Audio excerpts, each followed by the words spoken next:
Hi everyone, thanks for joining us today. We're excited to have you here for this important discussion on exercise hesitancy. Whether it's a lack of time, fear of injury, uncertain about where to start, or past negative experiences, many people struggle to make exercise a consistent part of their lives. In this session, our speakers will explore the common reasons behind exercise hesitancy, discuss practical strategies to overcome these challenges, which will hopefully motivate you to build a sustainable fitness habit. Before we get started, just a little bit on our speakers. So Vanda Cummins is a senior physiotherapist in Dublin North Community Services for the last 25 years. Like many of us, she coordinates work, family and social life while trying to stay fit and healthy. She spends much of her day educating and persuading people to be physically active or exercise to help a specific need. Yet Vanda has struggled sustaining an exercise routine for herself. This has led to her interest in exercise hesitancy, behaviour change, and why we do what we do. Therefore, Vanda's goal today is to share her personal learnings and those she has gleaned from her patients over the years on ways to maximise your fitness returns in the shortest possible time. Fiona is our other speaker, who's a physiotherapist in primary care in the North Inner City, Dublin, since 2018. Working with adults and older adults with chronic pain and disability from injuries and illness. Fiona is skilled at tailoring rehabilitation exercises and behavioural advice for long-term management. Fiona's personal exercise routine involves cycling, gym classes, weekly yoga, and the odd park run. Fiona has prior experience teaching yoga and leading exercise classes for low back pain and is soon to be a Pilates teacher too. So please feel free to drop any questions you have for each of our speakers in the chat and we'll address them during the Q&A session after the talk. Let's get started. Hi everyone, I'm Fiona. I'll go through the first bit of the presentation and then hand over to Vanda, my colleague. So I'm going to go through the next slide now.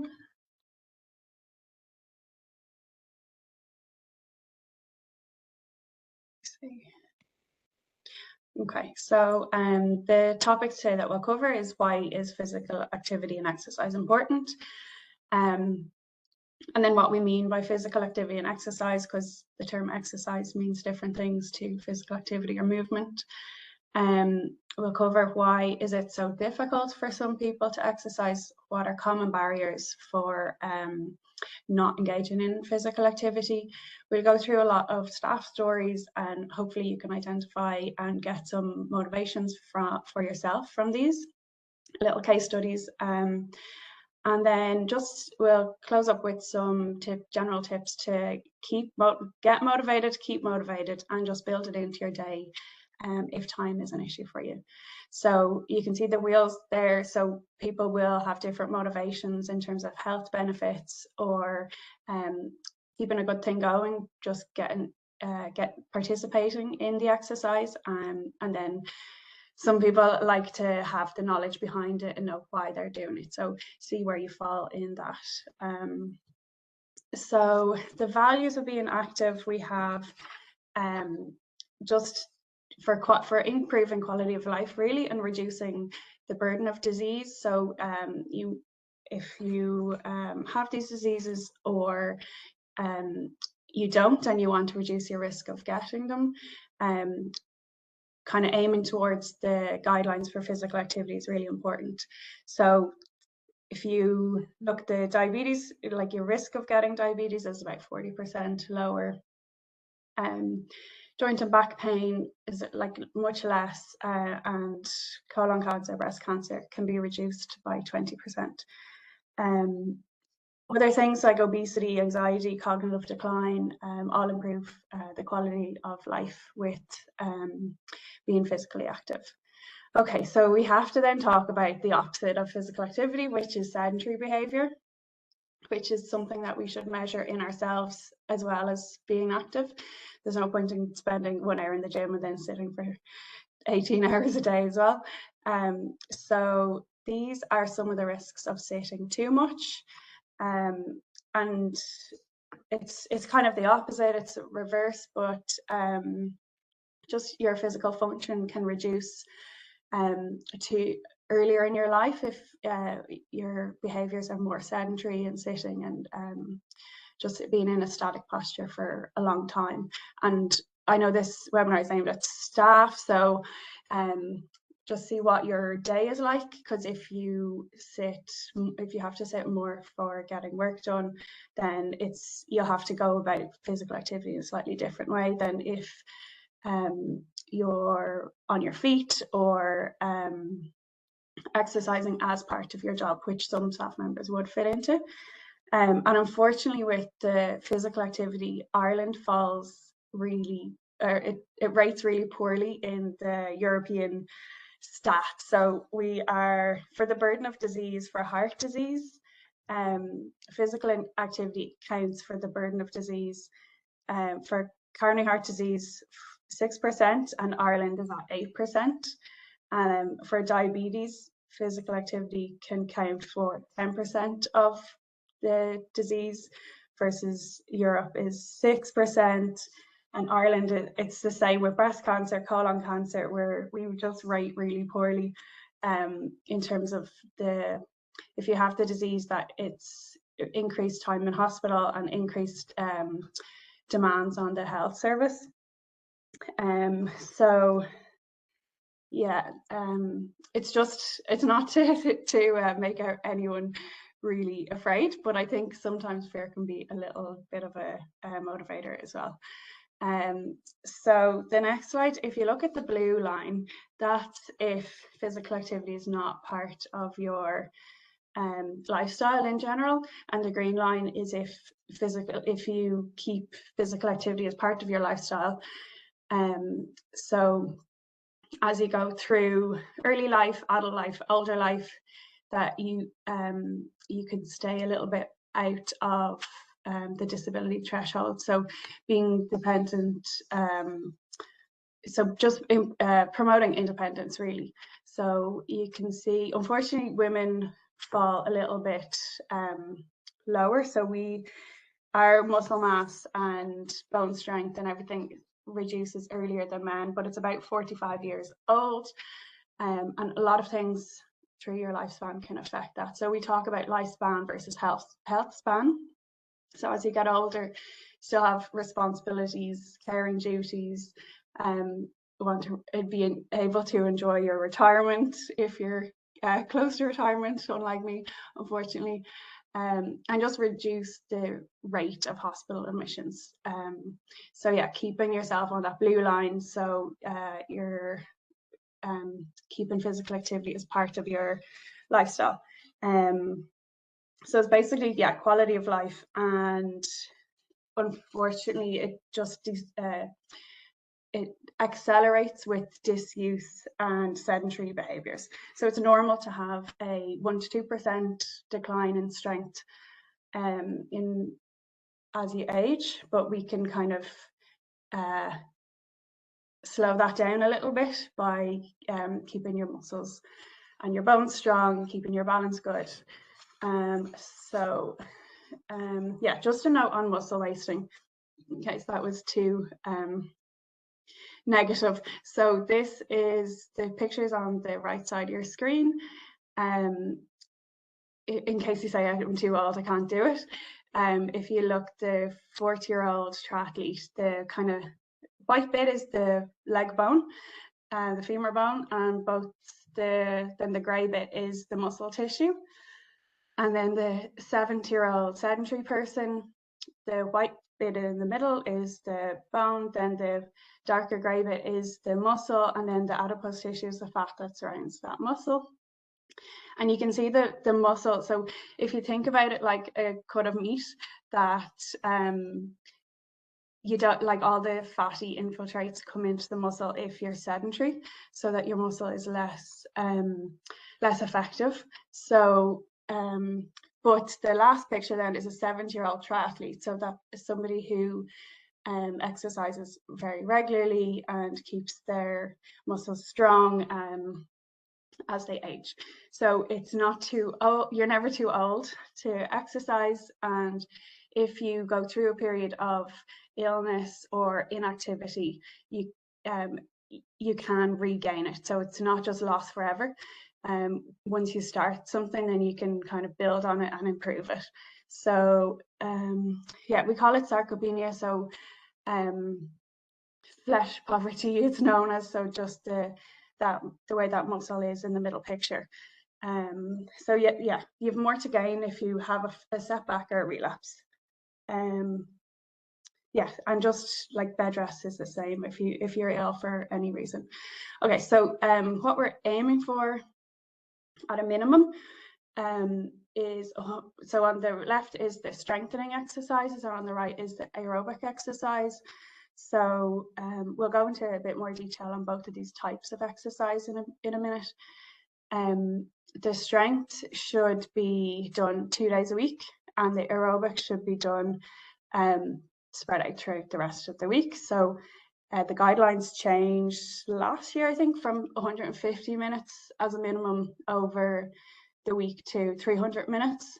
So it does sound like a lot, but it can be broken up into 10-minute bouts of like a brisk walk here, or up and down the stairs, or a quick go on an exercise bike or something like that. So yeah, it's for everybody. It's for older adults, people with disabilities, adults, and then yeah. So the terminology can confuse people a little bit. So I would put aerobic, endurance exercise, and cardiovascular exercise under the same umbrella. And walking around the shops doesn't really count as a walk if you're stopping and starting. Walking kids to and from school, it's slow, I guess, unless you're running after them. So that's a more vigorous exercise. But yeah, just to know the kind of pacing and how quickly you'd have to walk to get those effects on your cardiovascular system, your heart beating faster, building up a bit of a sweat, and maybe less able to carry out a conversation. So see if you do any of these already, or if some of them sound more appealing than others. You might have your own type of exercise that's not listed here, obviously.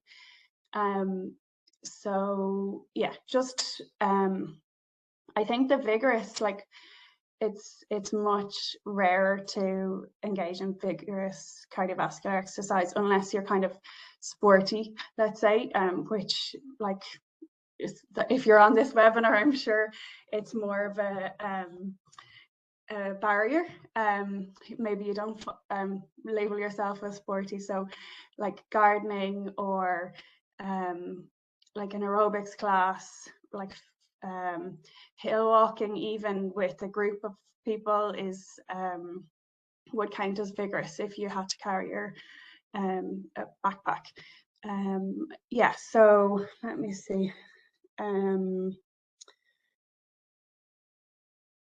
Yeah, just to make sure that you take breaks if you need, and not just a note on over exercising can result in long-term damage.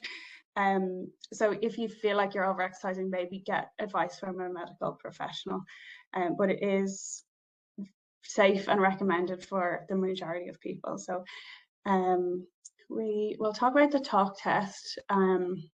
So like sports, team sports, if you look, the vigorous intensity is 7 to 8 on this 0 to 10 scale. If you're doing in the yellow is the moderate, so that first list, and then the vigorous is the that was on the right side of the screen. If you're looking at this back, so yeah, just to know kind of if you judge like climbing a mountain with a million things in a backpack, that's maybe a 10 for you.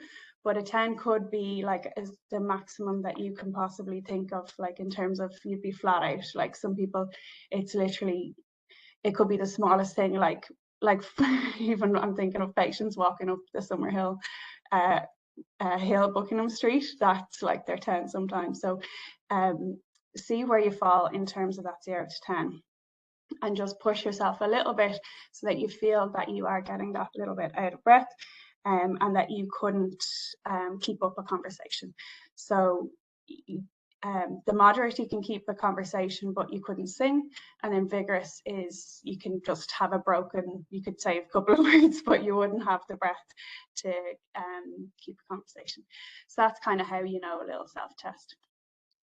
So we'll just go through, like, for the bone health and as you age, the strengthening exercise is really, really important. It's one of the main things, especially because I think aerobic exercise is easier for people. It's more accessible because you can just walk to get your aerobic exercise, but strengthening requires a little bit more knowledge, a little bit more kind of structured organizing for yourself. So just an exercise, we also call it resistance training. So resistance exercises, if that is more familiar to you as a term. So strengthening exercise usually would target some of the major muscle groups. So we mostly focus on the quads, glutes, and the shoulder muscles, the core muscles. So if you pick one exercise from upper body, one exercise from lower body, one exercise for trunk, and do that twice a week, that's a really good start. So this is a personal challenge, we would think.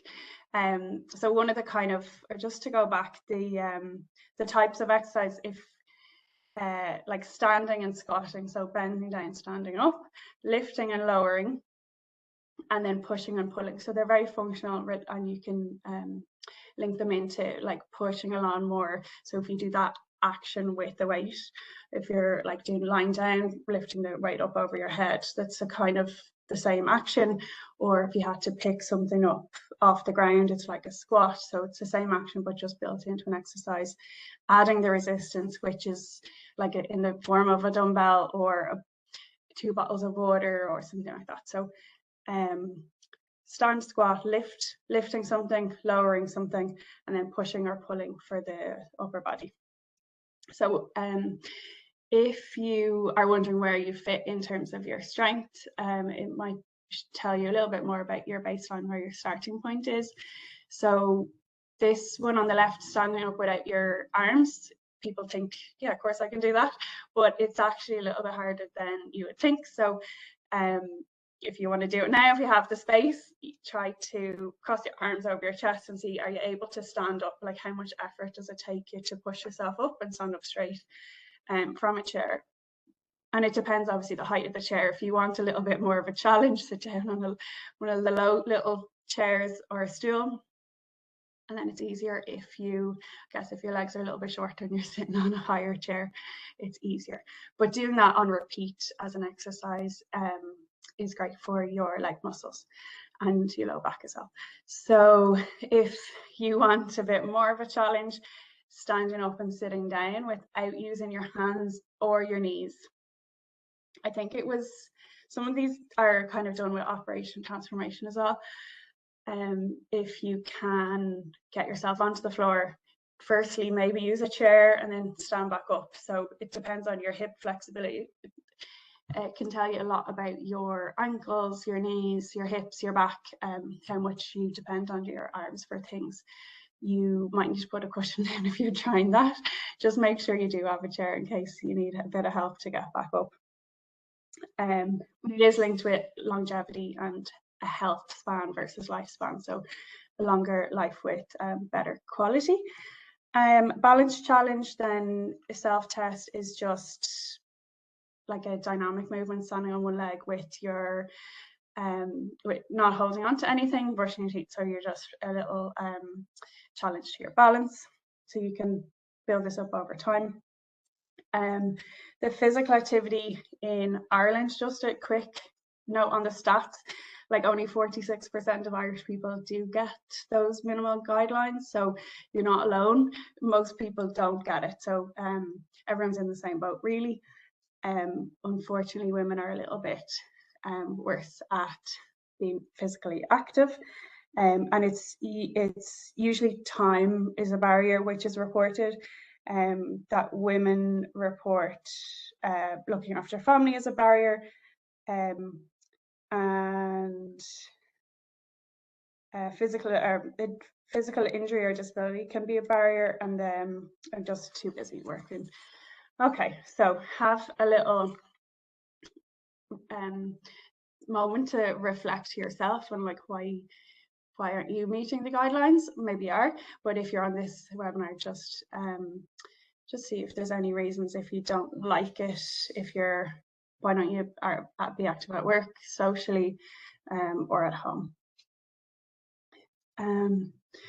Okay, so after all that, we have to kind of talk a second about the adoption of exercise being so low. I think it is a big society thing. We're not really pushed, we're not paid to exercise.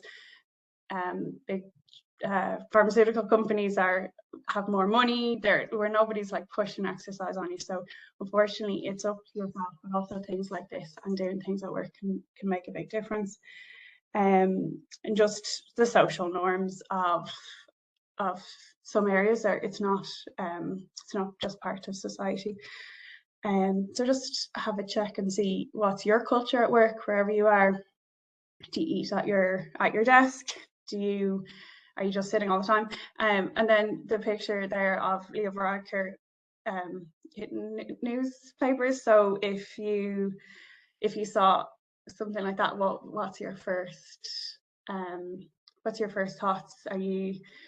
I think I would be embarrassed for him, or else he's like brave, because he's obviously called to some important meeting that he had to go to after straight from the gym or something like that. So sometimes you'd almost shame people for wearing fitness clothes, or when they're doing something professional. So that's kind of the culture at work versus your own barriers, personal barriers maybe.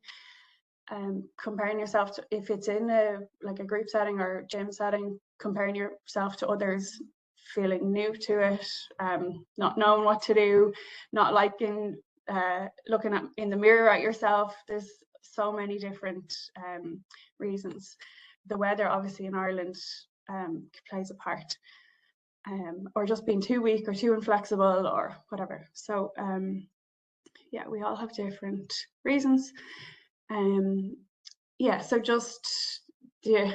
we do make our decisions a lot of the time emotionally. So there's not ads for go exercise, because the money behind the marketing and the advertising isn't there, because no big company benefits from you exercising. It has to be for yourself and for those around you. So this is a nice little checklist to see what your motivations are. There are only some suggestions, but this was from a study from of exercise hesitancy and barriers, but is trying to flip it on what are the motivations. So maybe you have in the past experienced some of these. If you've experienced some of these things from exercise in the past, you know that affects you. So it's a motivator for getting back to it as well. Okay, so then behavior change. It's not exact science, but it's totally normal to have relapses and come out of a routine for any number of reasons. And you can be at different points in this. So thinking about the exercise, wanting to know more about it, why you're doing it, why you're not doing it, getting yourself ready, getting the gear, like researching your local area, what's in it, see who of your friends also likes to be active but isn't, and then doing something about it, and then maintaining it. So just know where your starting point is.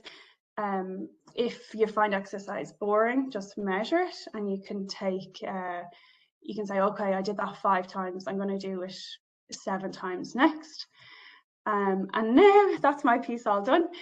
I'll hand over to Vanda, who's going to dive into some case studies. So hopefully you can get something from the next bit. Thank you. Right. Well, thank you, Fiona, and thank you everybody for talking here. So yeah, so the next section is really tying in what Fiona has been talking about, and I think most of us, we know the value of exercise, we know why it's important, but I'm speaking for myself, but I'm also speaking from a lot of staff that I've talked to. A lot of staff are struggling. So we're going to talk about 4 scenarios, if you like. They're all based on true stories, true staff that you're working with. And I'll just talk you through some of their situations and how they dealt with it. And hopefully there's something in it for you to learn for yourself, so that, you know, after this talk, you go away feeling more inspired to be more active, be fitter, feel better. So this particular staff member here, young mother, she just had twins. She was a very good exerciser. I would have said she was very organized, very disciplined, loved to exercise, felt a buzz from it. But her world turned upside down. She had twin boys. Time was no longer her own. She was very busy with that. She found it very difficult. Actually, she had to change her expectations. She was used to doing something a certain way. It was no longer working that way. She felt guilty. She felt frustrated. There was all these difficulties about why she couldn't, you know, still keep exercise a priority, because it was a priority for her. She was feeling run down. Sleep came into that as well. Young children, sleep is going to be interrupted, and she definitely felt she burnt out. She was trying to do it all. She was trying to keep everything on the go, and she found it very hard. And then, as a result of that, she felt she very, very hard to pick up the pieces again. She wanted to get back fit, and she just found it really hard. So she kind of definitely had a serious dip there. So some of the solutions she reported she found good was she definitely had to do shorter bouts of exercise. Home was the obvious place where she had to do it. She no longer could go to the gym, and she didn't have that time to herself. She had to build it into her day. She definitely had to learn to be less self-judgmental of herself. So in other words, she'd been using a smartwatch, she'd been timing things, her steps challenge, all of that. That had all gone out the window. So she definitely said she learned to be kinder to herself. She learned to be much more less judgmental about herself. You know, getting out and just in the park was a win. And so her goals definitely changed. She did a lot more restorative exercise. Again, if you're not sleeping well, you can't. It's very hard to do the hard cardiovascular session. And for her at that particular time, that's what her body needed. And so she found that very helpful. Yoga, Pilates, stretching, breathing. She could do that at home when the boys were playing. And she very much celebrated small wins. And her routine was around the kids. So everything she did, you know, but you can be clever about it too. You can build in a lot of stuff. We'll talk about that in one or two other stories as well. Your kitchen sink suddenly becomes a workout place for you to do weight training, and you know, your body weight. You can do a million and one things. And the Goldilocks principles, I'm not sure if you've heard of that, but it's a good thing to think about when you're trying to fit exercise into your day. And it's basically, you don't want to do too little exercise, you're not going to get the benefit. You don't want to do too much, you're going to, your body, you know, if you're not repairing and restoring your body after exercise. So you just want that perfect amount, the just right amount. And that's what we're all aiming for. So that was one of the staff stories. So we go on to the next story now. I'm hoping Fiona can move that slide along for me, Fiona. Yeah, thank you. Okay, another staff member. Kids a little bit older. She had increasing family responsibilities. I think she was looking after an elderly parent as well. So not only was she work young kids, but she'd got older family members as well. One of the concerns she had was just the weather was always bad, and she just couldn't get out. She did love getting out in the fresh air, but found that a problem. Menopause for a lot of us, a lot of women in their 40s and 50s, menopause can be hugely disruptive to what we were used to. In this case, this person had very achy joints. She was very stiff in the morning. Sleep was interrupted, flushes, all the rest of it, mood swings. So really, you know, all of us have to, you know, if you're a woman, you're going to go through it. It's just how do we deal with it? But it can be a barrier to staying fit and active. This particular person didn't like the gym. Pelvic floor weakness was an issue for her as well, and it's something probably a lot of women are aware of, but it's not really talked about enough. And if you are taking on an exercise program and you have had children, it's something that will definitely be a barrier for some women. So again, how do we get around that? And osteoporosis is another thing that is of concern for all of us, but particularly as we get older. you know, our future proofing. We want our bones to be strong into older age. And we know that if we don't look after our bones in our 20s, 30s, 40s, 50s, we'll pay for it later. So what can we do about that? It's important. So some of the solutions this staff member found was relaxing exercises for her were particularly helpful. It just helped to reframe the day for her to just cope better, I think. Walking while the kids were in activities, that was another thing. Get good rain gear. You know, you're dropping kids to sports rather than sit in the car scrolling on your phone. Can you go for a walk, put on your headphones, listen to a podcast or whatever. When she was tired, low intensity exercise was definitely easier to do. And build from that. No matter how level of fitness you're at, you have to work at that level and build from there. So that's why Fiona mentioned about, you know, you need to find your baseline. You need to know what is easy for you, what's difficult. And as I say to a lot of patients, you know, which exercise is the best for you? It's the one you find difficult, because that's the one you're improving. You're wanting to improve and build. And, you know, a lot of these scenarios that we see with staff members, they're normal things that happen in our life, and they are like a small relapse, and we have to be able to continue on from there and keep going.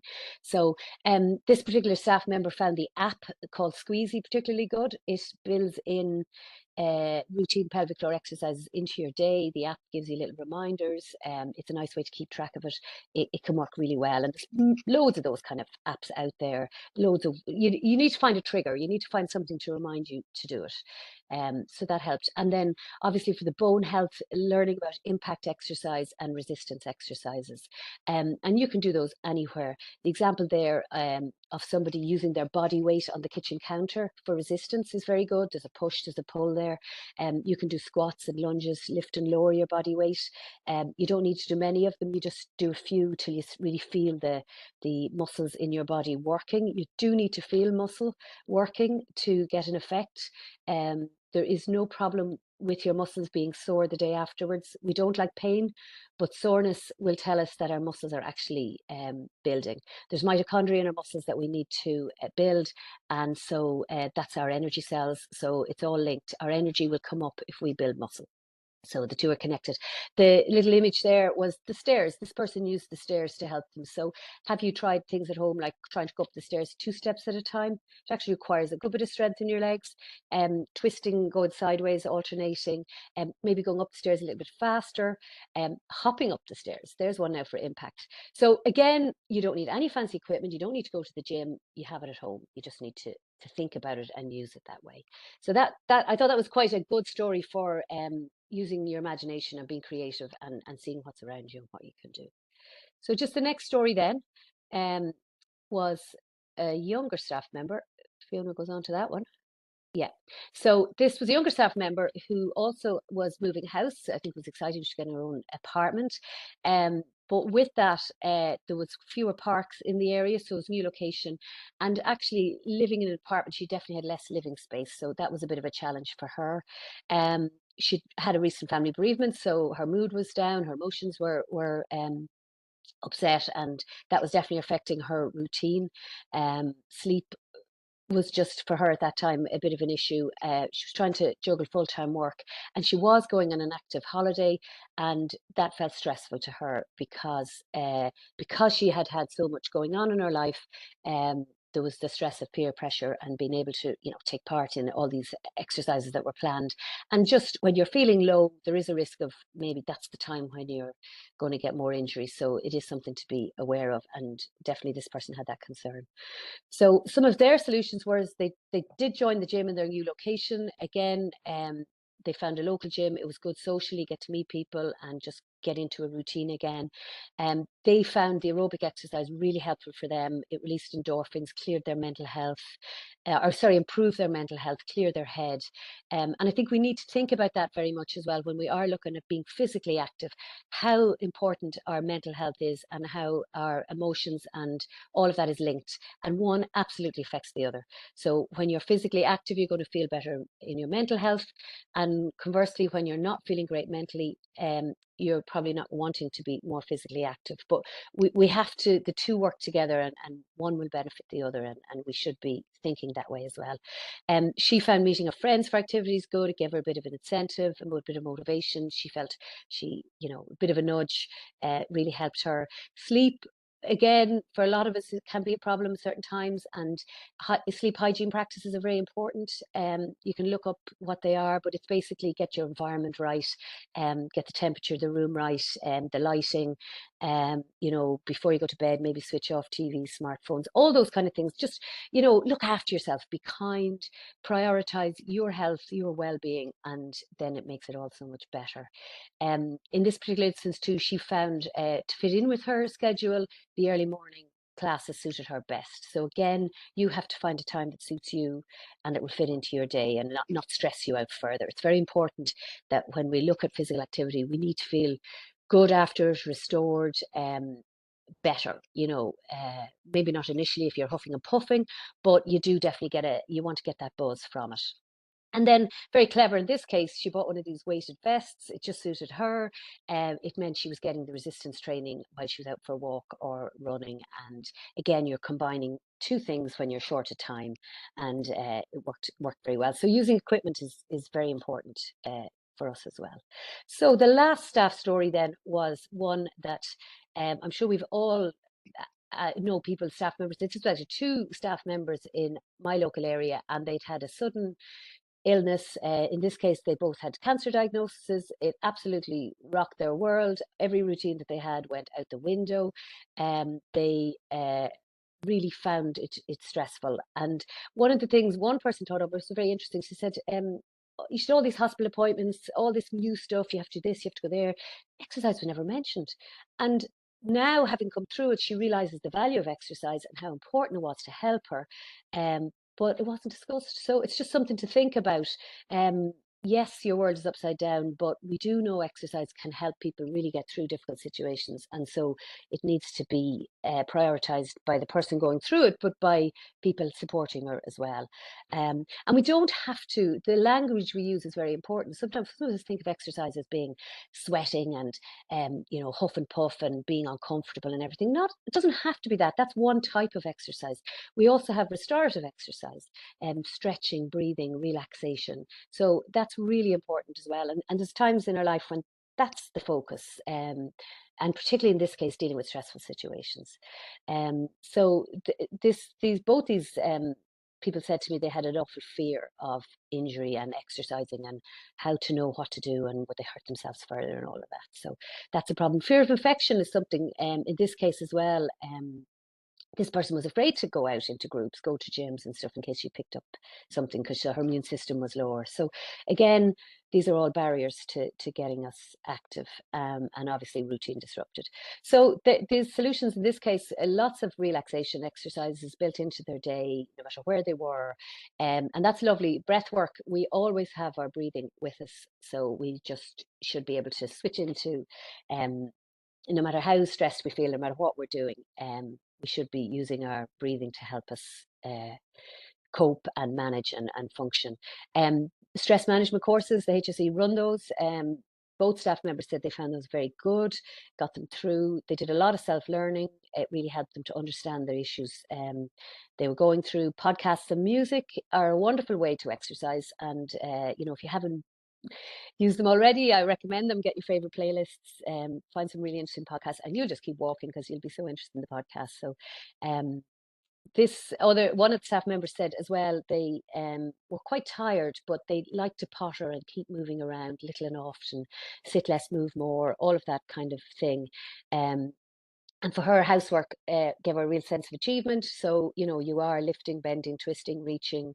You can do a bit of resistance work with housework as well. So again, I can understand the achievement there because it has to be done. So turn it into your workout, put on some music and have some fun with it. And, you're doubling up there. Made a lot of sense. one of the staff members found laps of her underground car park. Now, that may sound awful to some of you, but for her, it really worked. She was away from people. It didn't matter on the weather. She had the stairs going down. She, listened to her music, and it was just a great way for her to exercise. And she didn't have to go too far away. She had actually said to me that the uneven pavements were stressful for her. Even walking in shopping malls, the seats were very low. She was quite weak. So again, we've got to think of our environment, and they can be barriers, but we've got to try and make it work for us as well. And she always kept her togs and her towel in the car. So some examples there. I hope some of you are relating to some of these, or you hopefully get some tips from this. So just to we're near the end now. So just to think about moving your body and be active in a way that you enjoy. And I think that's one of the key messages here for if you are anyway hesitant about exercising is it has to be fun. You have to enjoy it. It's a hugely beneficial, you don't have to, sorry, but it's hugely beneficial, and it's a great way to get started. And we do need to be thinking about building this into our day long term, because this is for life, and we can't you can't just do exercise and then stop and say, I've done that now, tick a box, I don't need to do it anymore. You must do it for life. And one of the things Professor Roseanne Kennedy was saying in the Super Agers, I don't know if anybody saw that for older people, but you must keep it going throughout life. And that slide earlier on showing the muscle mass, that 74-year-old who had been keeping active, and he didn't have muscle wasting. So it's really positive that we need to keep it going, and it is reversible if we've lost some, build it back up. This slide here is just to focus you in on what's available in work. The HSE have tons of really good stuff for us in the workplace. Up on the top right there, you've got your online exercise programs. If you haven't looked at them already, they're excellent. There is a course in yoga, there's a course in Pilates, and there's strength and conditioning videos as well. They're short, they're free, you can look on them, you can build it into your day. And they were developed, I think, during COVID, but they're still there and they're useful. They're available to anybody. There's loads of stuff going on in the workplace as well in the HSE. There are the Steps to Health Challenge. There's on that previous slide, there was a load of stuff there that you can see as well. And your health and well-being and all of that. So have a look at those, but do go onto the websites and think about what you're doing. The next slide we were saying was these were funding opportunities. There is funding available in your area to do things. In Shankill, they applied for the electric bikes. They were going to save the environment, but also the staff were getting out in the fresh air, and for house visits it was a great way to get around. So it's something to think about. Obviously there's a bit of work involved in that particular project, but what a nice idea. The other one there was the staff health and well-being. Feel Better in 5, it was a challenge that was done during COVID. Dr. Chatterjee, he's excellent. He's loads of really good ideas about staying well. And then this last thing is about the staff health and wellbeing calendar for this year. Every month there's something different. So if you haven't seen it already, get on and do it. Have a look at the calendar and get involved in your workplace, because it's sociable. You can be active. It'll help your physical health, your mental health. We've got to be smart about how we stay fit, and we're in work for so many hours in the day, so we can stay active during work time as well as at home. So I think we're pretty much at the end now. Just to summarize what we've been saying, Fiona and myself, there is something for everybody, no matter what your level of fitness. Relapses are normal, whether you've got a life event or whatever, but just try again and get back on that wheel. And remember, if you've lost your fitness, you can get it back, but just be kind to yourself. Don't be too hard on yourself. Try and tease out what are the barriers and what are the solutions, and use your goals and motivations. Start small. The small wins are the ones that will really help you build on that, and just utilize within work time, utilize anything that's available from staff health and well-being. And it's definitely a ripple effect. Start small and build. And these are just some of the books that you might find interesting. You've probably heard of a lot of these books. Lots of ideas about changing your behaviors, adapting to new things. And change is the only thing we're guaranteed in life, and there's going to be lots of change. So we have to be able to cope with change, and we have to be able to still keep going with it. And Dr. Chatterjee is a UK GP that's excellent advice about little things that you can do every single day to build into your day. So I think that is it. If there's any questions, Fiona and I are available for a few more minutes. I hope you get something out of that, and just wish you well, but keep at it is our advice. Just don't give up. Thanks, Vanda and Fiona. So we have a few questions that have come in, so just I'll pass them on to you. So the first one is just in terms of aging, is there evidence that shows that the intensity of exercise does not make a difference as we age?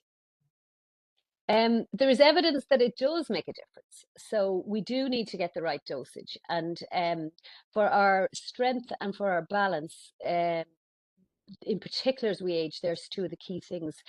With strength training, you need to be training at least every second day, so about 3 times a week. And you need to be doing enough strength training that your muscles, you want to build muscle. So you need to feel that. So 30 minutes at a time, and you can break that up into smaller bits, but the main muscle groups you want to get are certainly the legs, the arms, the spine. They're the important strength training. Now, for bone health, they talk about impact as well, and that's slightly different. So Fiona mentioned about strength training and resistance training. So you push, you pull, you lift, you lower. That's going to be strengthen your muscles. But for our bones, we also need impact. So we actually need bounce. We need to be able to hop, to skip, to jump. And a lot of people don't think about that, but it is important that we get that impact, because that really will consolidate and strengthen our bones as well. And 50 or 60 repetitions of impact exercise are what is recommended. Now you can start with very low, lowering your heels, but then you can start on a very slight bounce, hopping on the spot, marching on the spot, hopping on the spot, small amounts of jogging, and then obviously running, but that's all impact exercise. So we do need that as well. Great. So we have another one. I think you did answer it at one point, but I will just ask in case you want to elaborate.